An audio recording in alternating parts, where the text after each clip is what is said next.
When I look at the Philadelphia Eagles, I know last week the Eagles got completely blown off the field by the San Francisco 49ers. But if the 49ers and the Eagles played again later on in the season in the NFC Championship game, potentially, the 49ers will not, I repeat, they will not beat the Philadelphia Eagles by 23 points. That will not happen again.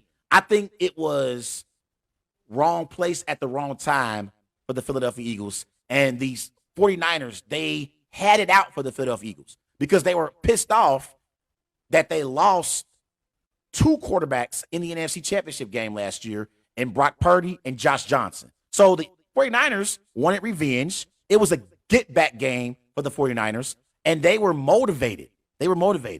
And they were the best team on the field Sunday at Lincoln Financial Field. Make no mistake about it. But I still feel like the Eagles are better than their performance in week 13 against the 49ers. They're a better football team than that.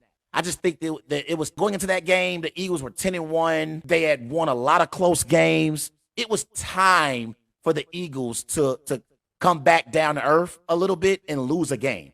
And they had the 49ers in town, and the 49ers took care of business. Give them credit. But I still believe in this Eagles football team. I really, really do. You look at their offense. Obviously, offensively, you still got A.J. Brown at receiver. You still got Devontae Smith. I still think A.J. Brown and Devontae Smith are two of the best receivers in the NFL. And that 1-2 punch at the receiver position is, in my eyes, a top 10 receiver duo in the NFL. I believe that A.J. Brown and Devontae Smith deserve to be in those conversations with Jamar Chase and T. Higgins, with Deebo Samuel and Brandon Ayuk, okay, with Tyreek Hill and Jalen Waddle. A.J. Brown and Devontae Smith deserve to be in those conversations. But at running back, you got DeAndre Swift. I think DeAndre Smith was an upgrade over Miles Sanders, who they had last year. And at tight end, you still got Dallas Goedert. And I still think the Eagles have one of the best offensive lines in the NFL. I really, really do. I think that when they are able to run the football effectively, it really opens up a lot for that Eagles offense.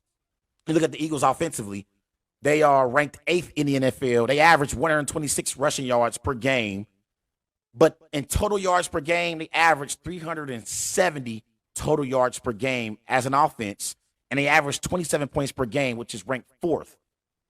But my problem is not with the Eagles' offense. My problem is with their defense. You look at the Eagles overall as a defense. Now, I believe this was going into the game against the 49ers, and it got worse. The Eagles, these are opponents' statistics against the Eagles' defense. Opponents average 22 points per game.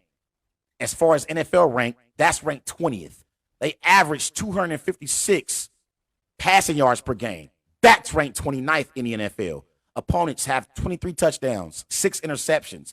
That's ranked 30th in the NFL. And opponents convert on 46% of their third downs against this Eagles defense. That's ranked 30th in the NFL. This Eagles defense is not as good in 2023 like they were in 2022. They still have the same personnel, but they're not performing well this year. They're not. They were better last year than they have been this year.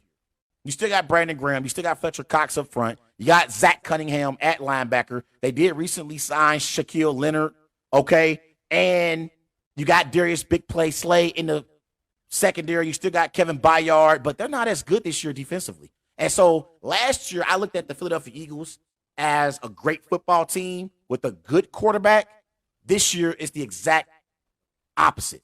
The Eagles have a great quarterback playing on a good football team. The Eagles were better last year than they have been so far this year, despite their 10-2 record.